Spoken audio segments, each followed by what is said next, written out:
Bueno, buenas tardes a todos y a todas por venir. Muchas gracias. Lo primero, los agradecimientos al Ayuntamiento, para empezar, claro, a Montse. Muchísimas gracias por haberlo organizado. La verdad, en un tiempo no muy grande, ¿vale? Entre la editora regional y que me la avisa y yo, pues hubo ahí demasiadas prisas y Montse lo ha hecho todo muy bien, la verdad, y muy sobre todo para complacer mi deseo. Y la verdad, estoy muy contento por ello, porque es muy buena hora, de muy buen día y en un espacio estupendo. Y eso, pues, es de agradecer a la señora concejala. También quisiera agradecer a la editora regional de Extremadura. Hoy también es un mal día para que haya algún representante suyo aquí, porque, bueno, es el día del libro y tanto su director como su segunda en el cargo, pues tienen compromisos adquiridos ya de antemano, porque esta fecha no iba a ser, en principio, la de la presentación, pero yo lo prefería así. Quede constancia del agradecimiento al actual responsable de la editora, que es Antonio Girón, pero sobre todo también a Luis Sáez, el anterior responsable de la editora regional, que fue quien aceptó la propuesta editorial. Bueno, para quien no conozca la editora regional de Extremadura, pues es una institución de primerísimo orden. Las instituciones son cada día más importantes, son una garantía de democracia y de desarrollo democrático en Occidente. Cada día están más atenazadas por fuerzas que todo el mundo conoce, y que haya dinero público desde hace más de 40 años para proyectos como el mío, pues es de agradecer. La editora regional tiene un catálogo enorme. En 40 años se ha editado muchísimo. No solamente literatura, también dialectología, en fin. Por ejemplo, uno de los principales críticos de arte contemporáneo en este país, Fernando Castro Flórez, que es de Plasencia, inició su carrera editorial, por así decirlo, publicando en la editora regional de Extremadura. Y yo, pues como ejemplo de su vasto catálogo, antes de anunciar el mío, traigo aquí un libro de mi biblioteca, editado también por la editora regional de Extremadura, que es la poesía completa de mi amigo César. Yo os recomiendo vivamente que lo compréis y que os lo leáis. Lo traigo aquí porque este libro fue el inicio de este otro libro, La espalda del dragón. No de su contenido, pero sí de su publicación. Bueno, por razones que no vienen al caso, yo me compro todos los libros de César, pero no me leo ninguno. Y me sentí en la obligación de por lo menos ojearlo en la biblioteca de mi instituto. Entonces, al ojearlo, me di cuenta de que junto a la obra de mi amigo César, la editora regional, sin encomendarse a Dios ni al diablo, había editado 2 libros míos y un libro de otro compañero, primo hermano mío. Yo lo puse en conocimiento de la editora. Estos 2 libros están aquí. Son dos tochitos bien majos. Se puso en conocimiento de la editora. Luis Sáez, el responsable, se puso en contacto conmigo. Me dijo que si yo seguía escribiendo, yo le pasé cosas, y lo que le pasé fue una pequeña antología de todo lo que yo tengo, y fue a elegir lo más raro. Fue a elegir lo más ilegible. Y, por lo tanto, me pone a mí en un brete tremendo, porque yo esta tarde tengo que hablar de todo lo que yo he escrito, de lo más difícil. Es así, pero ¿qué se le va a hacer? Bueno, seguimos con los agradecimientos a la profesora Marta Monge, que tiene la rara virtud de hacerse obedecer y la más rarísima virtud de hacer que yo la obedezca. Y entonces me ha estado inquisitivamente persiguiendo para ver qué iba a decir o qué no iba a decir, para intentar bajar el nivel. Porque yo, como vivo en el concepto y en la metáfora, pues a mí me da igual que se me entienda o que no se me entienda, pero claro, ella no. También un saludo especial a Alejandro en su 8º cumpleaños, porque al fin y al cabo deberíamos estar celebrándolo todos para ahí, y estamos aquí aguantando el rollo el chaval, pobrecito. Así que muchas felicidades, Hipokeimenon. Y a todos vosotros y vosotras por venir. Pues claro, yo no sé cómo deciros que no se cumple esta tarde el dictum veterotestamentario que dice que nemo profeta in patria. Entonces, vosotros, estando aquí, hacéis que yo sea profeta en mi tierra. Eso no puede ser. Eso no puede ser, porque vais en contra del mandato de las Sagradas Escrituras. Se supone que aquí no tenía que haber venido ni el tato. Y resulta que ha venido incluso el bachillerío, loco. Están aquí los leales. Bueno, en fin, hay que presentar. Este es el libro, ¿vale? La espalda del dragón. Aquí está mi nombre. Y la editora regional de Extremadura. Pero como leer lo que quiero leer no iba a agotar prácticamente nada, y quiero aprovechar la oportunidad pues para soltaros mi speech, pues yo he preparado algo y yo no sé si me voy a tropezar mucho o no, si os voy a aburrir mucho o no, pero yo creo que en media hora estará todo listo.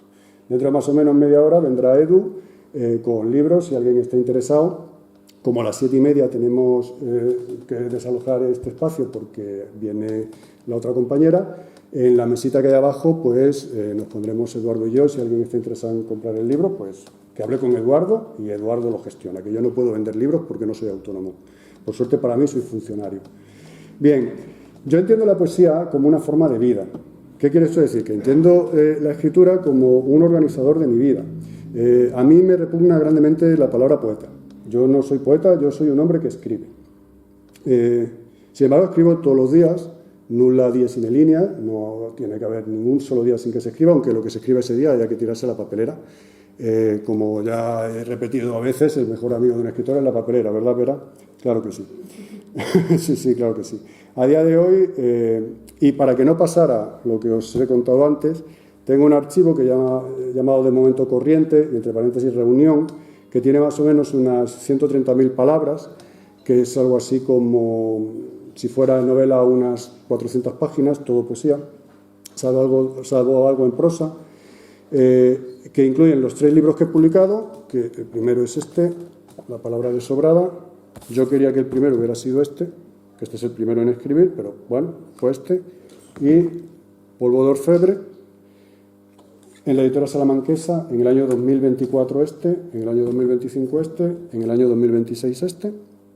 Este año 2026 también se publicará un 4.º libro y en 2027 Valparaíso sacará un 5.º libro. Más o menos es el 30% del total de lo que llevo escrito, que está en poder y custodia de la comentadora Julia Villegas, que lo tiene, pues sí, a mí me da el chungo, junto con Marta Monge y Rodrigo García, para que no pase esto. Ellas son comentadoras, pueden dar su opinión y decir esto está guay, esto no, y a mí eso me ayuda mucho. De modo que, como veis, es un trabajo gustoso. Es un trabajo gustoso el de entregarse a la creación literaria y, sobre todo, por las razones políticas que después diré, que parece que no las hay, pero las hay muy graves. Bien, yo entiendo que la poesía es una relación especial con el lenguaje y que todos tenemos cotidianamente esa relación especial con el lenguaje, porque el lenguaje no dice todo lo que quiere decir y entonces establece una relación bastante extraña consigo mismo. Y inopinadamente todos ejercemos de manera natural la poesía de manera cotidiana. Y tiene ese uso especial 3 características que, bueno, son falsas porque se dan a la vez, ¿vale? Pero bueno, hay que hablar de estas cosas y que lo diferencian del uso, digamos, normal o no poético del lenguaje, que son el silencio, el acento y el ritmo. El lenguaje cotidiano no tiene por qué tener una presencia especial del silencio, ni del acento, ni del ritmo, pero el lenguaje poético en general, quiero decir, la narrativa, el teatro, tiene que tener su silencio, su acento y su ritmo para que se diferencie verdaderamente del lenguaje cotidiano. Y yo siempre estoy a la orden del silencio, del acento y del ritmo porque son los que mandan. El autor y el lector no son del todo responsables ni de lo que escriben ni de lo que leen, porque se está dando un uso que no es el general, sino que es un uso muy particular, de manera tal que el poema, o la novela, en este caso el poema, no contiene la poesía. El poema sería como una jaula que tiene la puertecita abierta y que cuando tú llegas a él, el pajarito hace tiempo que ya voló cantando. Entonces, la poesía no está en el poema, la poesía no está en el poeta, la poesía está en una especie de objeto intermedio del que os voy a hablar después, pero que ya os digo que se llama, aunque no lo llame yo, se llama sublime psíquico. Yo no quiero daros el rollo esta tarde, entonces yo no voy a dar todas las referencias y todos los autores que yo he leído para llegar a estas conclusiones. El 2% de lo que voy a decir es mío. El 98% es de otros autores, pero yo no los voy a citar porque no voy a molestaros tanto.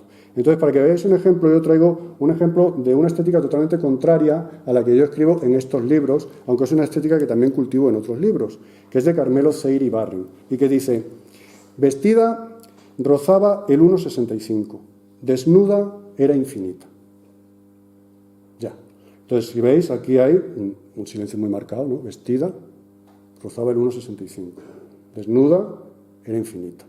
Hay un esquema rítmico muy potente, ¿no? Porque empieza siempre con el adjetivo, luego el verbo y después su complemento, su atributo, ¿de acuerdo? Pero sin embargo dice cosas muy extrañas, porque ¿cómo puede un cuerpo rozar el 1,65? o mides 1,65 o no mides 1,65. No lo rozas. La estatura es estable. Decir que alguien roza el 1,65 es estirar demasiado las relaciones de significado y significante, porque no se da que uno roce el 1,65. O mides 1,64,5 o mides 1,65,2, pero no lo rozas, tu estatura no va moviéndose. Y del mismo modo, si se desnuda y es infinita, es un contrasentido evidente. No puede medir 1,65 apenas y a la vez ser infinita. Y sin embargo, en la conjunción de esas palabras, el poeta logra dar cuenta del recuerdo abrasador, de un amor abrasador, porque está en pasado. Esto es trágico, porque rozaba, era, ya no. Sin embargo, todas esas cosas se pueden adquirir haciendo no un uso normal del lenguaje, porque si haces un uso normal del lenguaje, lo que has leído es un contrasentido. Entonces, como digo, es esta presencia del silencio, del acento y del ritmo, y yo quisiera ejemplificarlos, para ya entrar en materia, con la naciente. En un hilo, la espina y su risueña gota de púrpura y silencio, sangre no de palomas, del recuerdo abierto, justo en la punta mínima del cielo.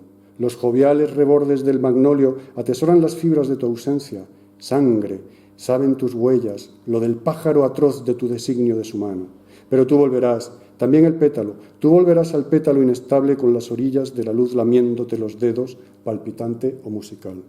Necia sombra, saliva de la araña, necio golpe de sombra en la oquedad argéntea de todo pusilánime pensamiento, de toda voluntad. Era el otro que vimos junto al charco, el charco callejero que sorbía la baba pluriforme del asfalto. Era el tiempo dictando su horizonte. Yo no quise decirte nada entonces, ni del rastro consciente de la luz, ni mucho menos de sus elocuentes vestigios, sus escalas, ni su fiel. Quizás no supe estar callado a tiempo, pero es que pesa en mí la ingente estrella de su boca, la inabarcable quiebra de su húmedo fundamento externo. Tiemblo, sí, tiembla la espesura breve a la que el canto se condena. Tiembla la coherencia líquida sin celo, que la sangre retiene entre los huesos. Voz o filo o empuje, ritmo siempre, tensión o piel del agua, de las aguas sobre cuya frontera la membrana rompió, que no volaba ni se henchía. Era el dentro, sin más afuera ya, sin más distancia, cuando en él el centro, cuando en él el centro surgió sin nada, su risueña natividad, su ingenua. Claro, esto es droga dura. Entonces, cuando Luis Sáez me dijo que esto era publicable, yo lo flipé. Digo, ¿pero qué dices? ¿Cómo? Porque esto es que se puede leer en voz alta. Muy bien, tiene su ritmo, muy bien, tiene su rima, muy bien. No se entiende, Luis, no se entiende. ¿Por qué no se entiende? Porque, lo intentaré explicar en la tarde de hoy. Sin embargo, se titula La naciente y quiere hacer borde o huella con el recuerdo de la experiencia de mi primera paternidad. Cuando nació mi primera hija, sucedieron cosas que aquí se dicen y que se dicen dichas para mí. Dichas para mí. Ahora bien, el lector, ya veremos cómo, puede en mi lugar, puesto en el lugar del lector, no en el lugar del autor, sino en el lugar del lector, puede, si lo lee 2 o 3 veces, llegar a conclusiones parecidas, si hace caso del silencio, del acento y del ritmo, y no persigue significados estrictamente ligados a significantes, estrictamente ligados a un referente externo. Si uno pretende eso, se está perdiendo el 90% de lo que le pasa en su vida, porque el 90% de lo que te pasa en la vida no se adecua al lenguaje estricto, científico, por así decir. Entonces, como veis, con este ejemplo, yo no puedo llamarme responsable de lo que acabo de decir. Yo mismo no sé exactamente qué dice aquí. Yo me dejo llevar. Ahora, me dejo llevar dentro de un orden. Y ese orden tiene que ver con mi experiencia del silencio, del acento y del ritmo, no solamente en este tipo de poesía, que por ejemplo está aprendida en César Vallejo, o está aprendida en Lezama Lima, o está aprendida en 1000 maestros que escribían de una manera similar a esta, sino que está aprendida en la lírica popular o en el romancero, en la poesía popular se dan estas características que aquí, digamos, están intelectualizadas, pero que yo intento revivir aquí. Bien, entonces, si el poeta no es responsable de lo que dice, el lector tampoco tiene que sufrir mucho por no entender, sino que debe dejarse llevar. ¿Y por qué? Porque el poeta no coincide con la persona que escribe.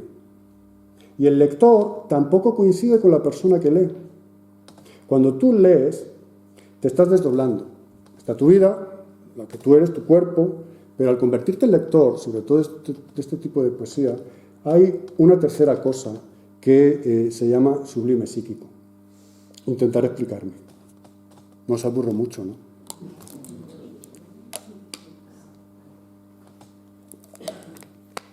Bueno, este sí voy a citar, es el profesor José Luis de la Caña Ferlanga, se llama así el título del libro, ¿vale?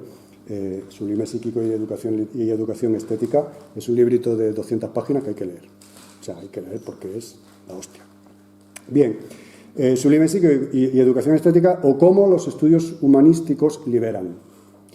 El sublime viene de la filosofía kantiana, es el objeto absolutamente desbordante, es la naturaleza, el terremoto, el huracán, la tempestad, es algo que te puede matar y ante lo cual tú pues eres una minucia, tú eres polvo, ¿de acuerdo? Es el gran acantilado de los románticos, la tempestad, todas estas cosas, ¿no? Pero el profesor llama de sublime psíquico. Entonces, es un objeto infinito que te supera, que nunca termina y por lo tanto te puedes entregar totalmente.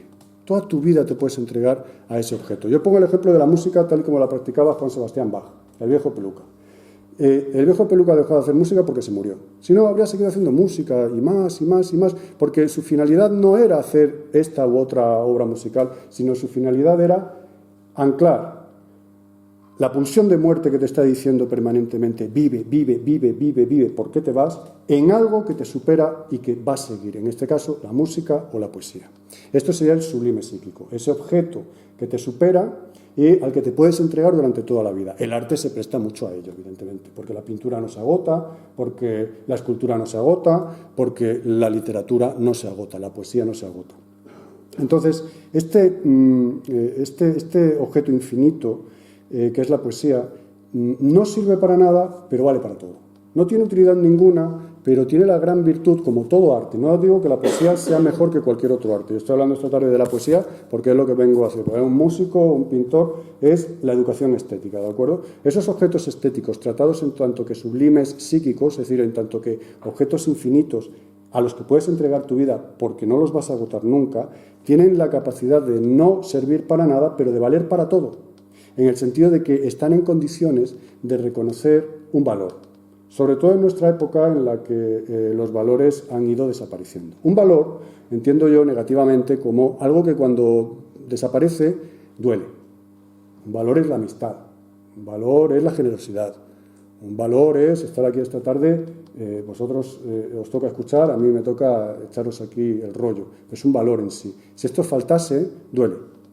Y si la comunidad falta, duele. Entonces, el valor negativamente es eso, que cuando falta lo echas de menos porque duele de verdad, pero también es un valor aquello que permite, por lo tanto, reconocer lo que construye comunidad. Y los objetos estéticos, la poesía en este caso, permite en gran medida hacer lo siguiente, o sea, hacer eso mismo, porque genera una mínima comunidad entre el lector y el autor. Es una comunidad mínima, pero es prácticamente indestructible. Cuando un autor te gusta, te gustará siempre. Y cuando tú abres un libro de un autor que te gusta, la relación que tú has establecido con ese autor durará siempre. Prácticamente está forrado, está blindado, ¿no? Nada externo se va a interponer entre tú y el autor que te gusta. No sé si me estoy explicando, ¿vale? Bien, esto tiene que ver con una... Buenas tardes. Hola, Edu. Esto tiene que ver con una consideración, que bueno, voy a pasar un poco de ello, porque si no me voy a alargar mucho y no voy a poder leer, porque yo me enrollo con mucha facilidad, como veis. Esto tiene que ver con algo que yo he llamado, siguiendo al poeta Valente, la desinstrumentalización del lenguaje. La poesía concede el valor al lenguaje porque está en condiciones de denunciar un uso instrumentalizado por cualquier instancia de poder. En nuestros días, esa instancia del poder es el dinero junto con el algoritmo. No se puede vivir sin dinero, claro que sí, pero como sí que no se puede vivir humanamente sin valores. Por ejemplo, la pobreza, y nosotros no se puede decir que vivamos en una sociedad especialmente rica dentro de Europa, la pobreza en una sociedad estructurada duele menos que en una sociedad desestructurada. La pobreza en Jariz de la Vera o en, yo qué sé, en Oliva de Plasencia duele bastante menos que en Leganés o que en Gijón o que en Vigo, por nombrar ciudades pequeñas. La pobreza en sitios desestructurados, sin valor, sin relaciones sociales ya estructuradas, es mucho más dolorosa que cuando existen esas sociedades estructuradas. Y aunque la poesía no tenga ninguna capacidad social, porque los poetas sociales se equivocaban, no van a cambiar nada, sí está en condiciones de decirle al lector qué lenguaje es verdadero y qué lenguaje está instrumentalizado. Por ejemplo, la inteligencia artificial. ¿Qué maldito nombre la inteligencia artificial? No es inteligencia. La inteligencia humana es creadora. La inteligencia humana es amiga del límite. La inteligencia humana nunca está conforme consigo misma. Cuando esto en lo que nosotros estamos aquí instalados y que todos damos por sentados, este mundo de la vida tan bonito que tenemos, se cae por una guerra, por una pandemia o por lo que sea, nuestra inteligencia es capaz de, usando lo que les sirvió en el mundo que se acaba de joder, tirar para adelante en el mundo nuevo con unas herramientas que en principio son inválidas, que no deberían valer, pero que sin embargo le han ido valiendo al ser humano generación tras generación. La inteligencia artificial, por el contrario, busca siempre la repetición de lo mismo, lo que más ocurre, lo que es más masivo y lo que es más homogéneo. La inteligencia humana verdadera siempre va buscando un algo que la inteligencia artificial quiere cubrir ya mismo y quiere robarnos ya mismo. Es el valor de la poesía el que denuncia, está en mejores condiciones de denunciar ese uso instrumentalizado del lenguaje. Bien, y os leo ahora, para que veáis, un pequeño ejemplo de cantada. Tiene un pequeño subtítulo que dice «Cuando brise el viento que se la lleve», que era una cancioncilla que Claudia y Rodrigo se inventaron cuando Alejandro estaba todavía en el vientre de su mamá. «Cuando brise el viento que se la lleve». La prolífica, la súbita, la floración pluriforme del cero, esa insistencia propia de los abandonos, no permanente susurro, no movimiento adorable. Cuando presiona el pulmón la columna de su cielo hacia la boca, la sístole pensamiento brisa hacia afuera. Un cero nace insípido, pero él es quien te respira, quien brisa afuera y te vuelve esa alada, esa sagrada. Todos somos el mismo cero. Todos somos el mismo cero. La floración pluriforme del cero. Somos floración pluriforme del cero. Somos la misma nada, pero cada vez una. Una cada vez. Y en esa experiencia de ese cero que se repite y que es común a todos, pero una cada vez, no vale cualquier palabra. Y sin embargo, la sociedad estructurada por el dinero y el algoritmo hace todo lo posible por ofrecernos palabras que ya nos explican nuestra experiencia. Entonces, por ejemplo, ser hijo significa una cosa y ya está, ser padre significa una cosa y ya está, ser profesor significa una cosa y ya está, y la poesía dice que no. La poesía dice que no, que siempre va a haber un espacio más allá del cual todavía existe un significado para esa palabra. Respetando los significados viejos, sin negarlos, como os he dicho, utilizando las palabras del mundo antiguo, que se ha roto, sobrevivir en el mundo actual, en el mundo para el que no tenemos prácticamente otra defensa que nuestra vida anterior.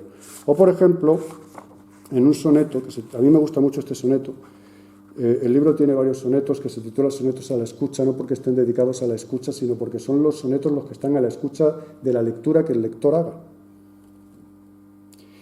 Pero ¿tú te acuerdas? Ese es el título. Tan triste, pero la amapola daba su piel sin lágrimas. Y tan aislada, pero la mariposa se olvidaba sobre la flor sus alas. Olvidada la palabra, su anónima y alada, como un pájaro azul que no cantaba ya, traspasado por el sol, que alzaba en su vuelo su imagen liberada. El cuerpo esculpe el aire y no podemos detener su perfil. La voz que calla, ni el espejo que olvida el invisible rostro de nuestra madre. No la vemos, ni la luz, ni la sangre donde estalla, la sal y el rojo hierro incombustible.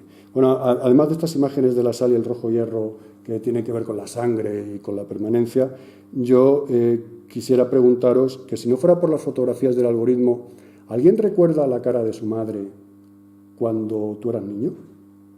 O sea, si no fuera porque sobrevive a día de hoy las imágenes de nuestra familia, la cara la experiencia que tú tenías de tu madre al mirarla cuando tú tenías 2 o 3 años, de tu madre, de tu padre, de quien sea, ¿vale? Aquí me ha parecido la figura femenina mucho más adecuada. Porque el tono es muy materno, ¿vale? Es muy femenino. Yo creo que la voz del poeta es por naturaleza femenina, ¿vale? Pero, como digo, esa imagen de tu madre no está hecha en realidad de silencio, acento y ritmo, o está hecha simplemente de píxeles en una pantalla.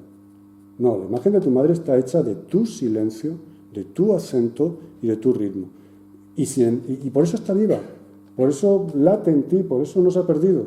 Y insisto, hablo de la madre o del padre o de cualquier otra persona que pueda ser de valor. Y es por eso, porque el uso normal del lenguaje, como os decía, pues comunica, busca sentidos compartidos, tiene una cierta querencia por expresar alguna experiencia, la que sea. Eso está bien. La inmensa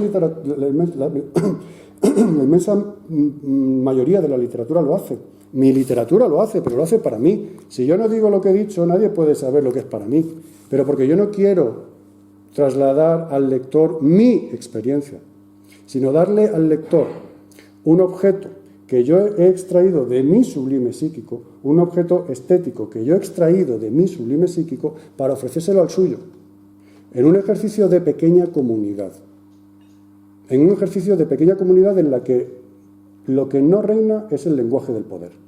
Lo que es imposible que funcione aquí es el lenguaje del poder. Claro, esto corre un riesgo, tanto silencio que no se dice nada.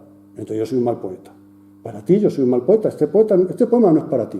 O tanto acento que no encuentro ningún sentido. Pues entonces yo soy un mal poeta. Este poema no es para ti.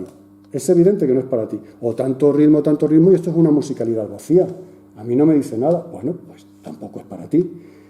Pero puede ser, aunque solo sea para un tú, que todavía es invocable. Cuando ya no tienes ninguna relación, cuando estás en la más extrema soledad, todavía queda un tú invocable. Como si tú fueras un náufrago y ese objeto del sublime psíquico que tú envías fuese un mensajito que tú lanzas en tu botella de náufrago, y ahí está el tú invocable, ahí está la pequeña comunidad de lenguaje a la que el poder no alcanza y que se funda en una experiencia humana radicalmente libre, aunque se tenga que pagar la factura de la comunicación, del sentido y de la expresión de la experiencia compartida. Entonces, todas estas cosas yo las pensé después de escribir. O sea, yo dejo y digo, hostia, esto lo tendré que explicar y voy a ver qué hago. Y como explicación surgió este otro libro, La palabra desobrada, que aunque se publicará antes, pues va después, y ese es el título. Es que lo que hace mi poesía, repito, este tipo de poesía, que yo os juro que si vosotros me compráis la edición, la editorial regional me va a publicar otro libro que va a ser mucho más legible, muy bonito, que todo el mundo va a poder entender todo. ¿De acuerdo? Porque, en fin, ¿qué se va a hacer? Y lo que decía, esta palabra desobrada es desobrada. El poder, la obra, coge tu naturaleza lingüística, la deforma y la simplifica, siguiendo sus intereses, y te la da obrada, entonces ahora vienes tú y la desobras, ¿vale? Y claro, es eso, esta palabra, esta poesía no busca sentidos, sino que le pide al lector que los construya él. Y a eso se le llama el acento del poema. Esta poesía no busca la comunicación, sino que le dice al lector, date cuenta, estás monologando, lo que pasa es que es un monólogo interior, te duplicas. Es una conversación contigo mismo, pero no estás comunicándote conmigo, sino que es un monólogo, y ese monólogo tuyo se le llama ritmo del poema. Y esta poesía no busca necesariamente expresar una experiencia. Uy, ojalá digo, Dios mío, entonces yo sí que he triunfado. Sino que en vez de buscar una experiencia concreta o compartir una experiencia concreta, busca que el lector experimente el lenguaje como un todo. Y si tú experimentas el lenguaje como un todo, es que estás callado, porque no se saca nada de ese lenguaje, no hay una palabra, sino que tú estás entrando en contacto con el lenguaje interior, se llama silencio, pero no el silencio del mutismo que no tiene nada que decir, sino el silencio que permite que lo que se tenga que decir se diga. Y a veces eso que se tiene que decir y se dice duele y te hace mucha pupita, pero luego tú te engañas, tú dices que no lo has escuchado, pero lo has escuchado y ya vas para adelante. Bueno, estoy terminando ya, ¿vale? ¿Por qué lo llamo entonces la espalda del dragón? No, perdón, antes. Para darle mayor claridad, el libro viene introducido por unas palabras que dicen sed revocare gradum superasque evadere ad auras hoc opus hic laborest, que están sacados de Eneidos, de la Eneida de Virgilio, del libro sexto de la Eneida. ¿Por qué hago esto? Por pedantería también, yo lo reconozco, por pedantería. Podía haber puesto la traducción. Pero, sin embargo, yo tengo un grandísimo respeto por la tradición. Y, a la vez, no se me olvida la gran enseñanza de la vanguardia. Y yo persigo, en todo lo que hago, incluso lo que es más legible, hacer un equilibrio entre tradición y vanguardia. Yo considero que la tradición no es guardar la ceniza, sino es mantener viva la llama, que es distinto. Entonces, en ese sentido, yo tengo una responsabilidad enorme poniendo mi nombre ahí negro sobre blanco o blanco sobre verde, como está en la edición, porque eso significa que yo asumo la tradición que hay detrás. En ese sentido, pues yo doy un poquito, subo media micra, un poquito la llama con mi obra, ¿de acuerdo? Y luego está la vanguardia. La vanguardia también tiene su propia tradición. La vanguardia no es solamente ruptura, la vanguardia genera su propia tradición. Y si no hubiera existido Trilce o si no hubiera existido la obra de Lezama Lima, yo no habría podido escribir ni La espalda del dragón ni nada. Entonces, esa mezcla de tradición y vanguardia yo quería expresarla en algún autor grande. Y quería que mi obra, mi primera obra publicada, lo primero que el lector leyera fuera algo de la tradición. Y escuchando al profesor Félix Duque, en una conferencia, un maravilloso filósofo, lo citó. Y yo me acordé de las clases de Juanma, de Codio. Coño, aquí está. ¿Qué dice la cita? Esto es el libro sexto de la Eneida. En el libro sexto, Eneas tiene la necesidad de bajar al infierno porque tiene que hablar con el espíritu de su padre Anquises. Hasta ahí. Y entonces, para poder hacerlo, necesita hablar con una especie de heroína del intermedio entre los mundos, que es la Sibila. La Sibila de Cumas hablaba también muy raro. No soy el único, de verdad que sí, que hay tradición, de esta historia hay tradición. La Sibila de Cumas hablaba muy raro, entre otras cosas para que si tú le preguntabas, oye, mañana en la batalla voy a ganar o no, pues decía lo que dijera lo que dijeras, sucediera lo que sucediera, se iba a interpretar, coño, la Sibila lo dijo, ¿no? Sucediera A o B, la Sibila iba a tener razón, porque claro, hablaba como hablaba. No, pero ella dice, mira, Eneas, está muy bien, es muy sencillo, mira, tú haces esto y bajas al infierno, y es muy sencillo, pero, sed, revocare gradum, desandar los pasos y llegar otra vez, evadere ad auras, ¿no? Y llegar otra vez a las auras, no solamente el aire, sino son las brisas, donde está la dulce luz, que decía también Lucrecio. Ahí está hoc opus, ahí está lo necesario, hic labor est, ahí está lo costoso, ahí está lo trabajoso. Entonces, la Sibila le dice a Eneas que para encontrar a Anquises es muy sencillo bajar al infierno, pero es muy difícil salir de él. La poesía le dice al lector que es muy sencillo encontrarse, y al autor, que es muy sencillo llegar al lenguaje del dinero y del algoritmo, que te lo organiza todo muy bien y que tú solamente vas a necesitar un poquito de ayuda farmacológica para tirar para adelante, pero vas a estar en el infierno. Y que si tú quieres salir del infierno, ahí está lo difícil.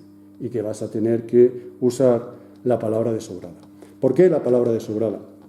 Porque te lleva hasta un punto en el que el lenguaje de poder no alcanza. Es lo que se denomina en teoría poética de igual hacer borde. Eugenio Trías, maravilloso filósofo, tiene una filosofía sobre el límite magnífica. Dice que somos animales fronterizos, dice que somos seres del límite, que tenemos un pie implantado dentro y otro pie siempre afuera. Entonces, ¿qué es eso del dentro y el afuera? Que el hombre es el animal que no está conforme. El hombre es el animal para que su realidad no es suficiente y por lo tanto el lenguaje del hombre nunca es suficiente al propio lenguaje, al propio hombre. Siempre va a querer un más allá. Y ese más allá es la espalda del dragón. Me explico. Cuando tú ya no puedes hablar a la piedra, al aire, al río, cuando tú ya no puedes hablar porque hay una realidad que es no lingüística, todavía hay algo común entre los dos. Esto es muy importante para la ecología. Todavía hay algo común entre los dos, y ese algo común es el borde entre lo humano y lo no humano. Entonces, la espalda del dragón simboliza ese momento de reconocimiento de que existe esa relación íntima desde siempre, que siempre ha existido, pero que está oculta por los intereses de la instancia de poder. En nuestra época, el dinero con el algoritmo, en otra época el esclavismo, la que sea. Entonces, el lector, o por lo menos yo sí lo espero, está obligado a enfrentarse con un uso del lenguaje que le prohíbe usar las palabras cotidianas. Las palabras cotidianas aquí no valen. Y el lector está obligado a asumir que ese lenguaje está prohibido. ¿Para qué? Para que intente encontrar su propio silencio, su propio acento y su propio ritmo. Y reconozca de esta manera que siempre ha estado y hemos estado no pisando tierra firme. Esa es la mentira de la instancia de poder, sino que siempre hemos estado pisando la espalda del dragón. Feliz día del libro y muchas gracias por venir.